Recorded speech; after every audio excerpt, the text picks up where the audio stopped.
We may be living in the age of information, and the internet has almost everything at our fingertips, but sometimes finding the answers to our most burning questions can be harder than a simple Google search would first seem. We have trawled through the internet and found the answers to some of the most common questions where people wonder. Is it possible? Can you actually cry blood? Is it possible to catch up on sleep? 5. Is it possible to change your eye color? Have you ever wished you could change your eye color? Then you may be in luck. That is, if you have brown eyes, and you wish them to be blue. A company called Stroma Medical has developed a procedure to turn brown eyes permanently blue. This may seem like an oddly specific procedure, but there is an explanation for all of it. To begin with, blue eyes are the most sought after in the world. Despite only 17% of the population of the world having blue eyes, many people consider them the most attractive eye color, and prize them above all. The procedure only works to turn brown eyes blue, because of the strange way it works. Essentially every brown eye has the potential to be a blue eye, it just comes down to how light enters and reflects off of it. In a brown eye, there is a brown melanin pigment that ensures the eye will be seen as brown. The procedure designed by Stroma Medical uses very low-power lasers in order to disperse the brown pigment, dissolving it so it will eventually drain out of the eye and leave behind a permanently blue eye. However, clinical trials are not finished in the United States, so the procedure is not yet available here.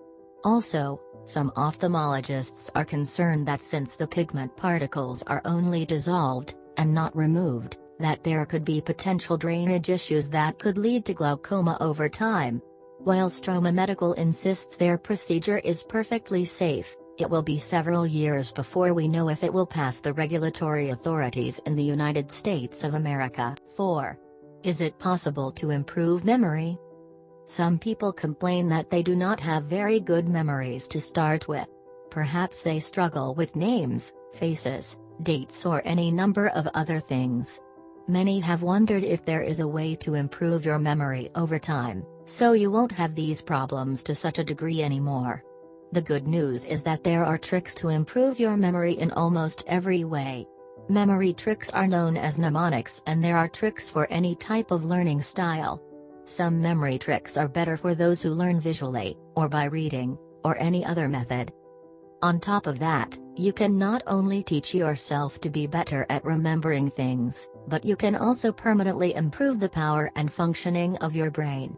Research has shown that due to something called neuroplasticity, our brains actually create new neural pathways and strengthen old ones when we make our brains work, especially when we deliberately put them through mental exercises. If you use mnemonics to help you remember, you are not only improving your short-term memory, you are permanently increasing your brain power. 3. Is it possible to catch up on sleep?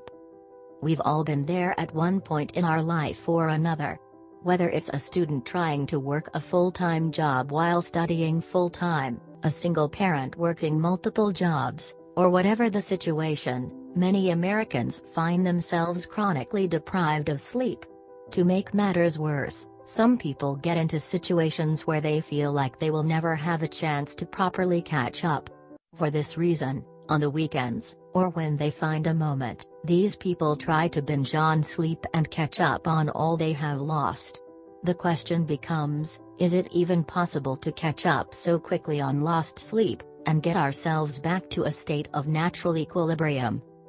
Unfortunately, the answer is a little complicated, and like many things involving your health, if you want to make a difference, you will have to make a change to your long-term habits. Scientists who study sleep have advised that trying to binge on a bunch of sleep at once, or on the weekend, is not going to properly catch you up. Rather, the best way to catch up on sleep is to add a little more sleep per night, every night, until your body starts to recover and you start to realize you need to sleep less. Eventually you can repay your sleep debt, and go back to sleeping a regular amount of hours every night. 2. Is it possible to cry blood?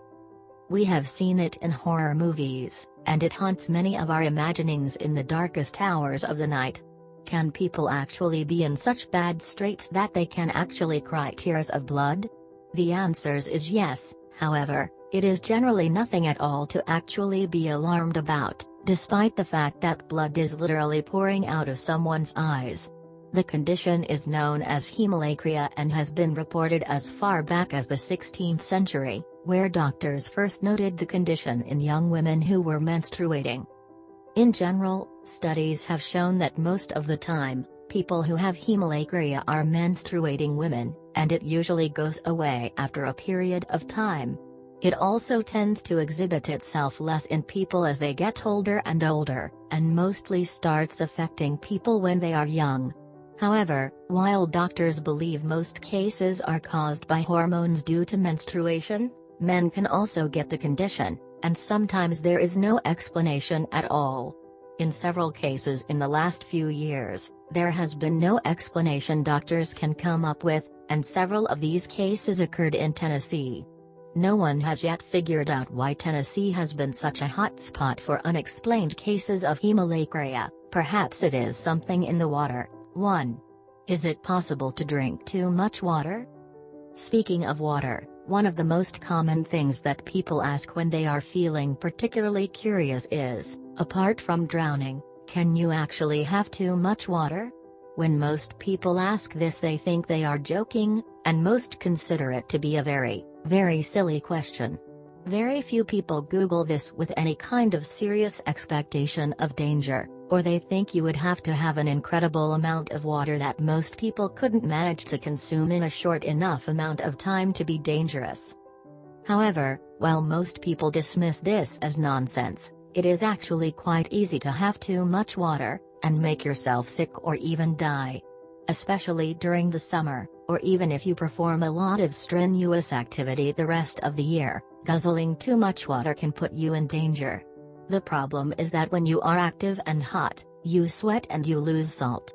When you lose too much salt while already drinking water, you lose salt even more rapidly. This loss of electrolytes can lead to seizures and even brain death, so it is best to drink sports drinks, and eat foods that keep up your electrolyte balance.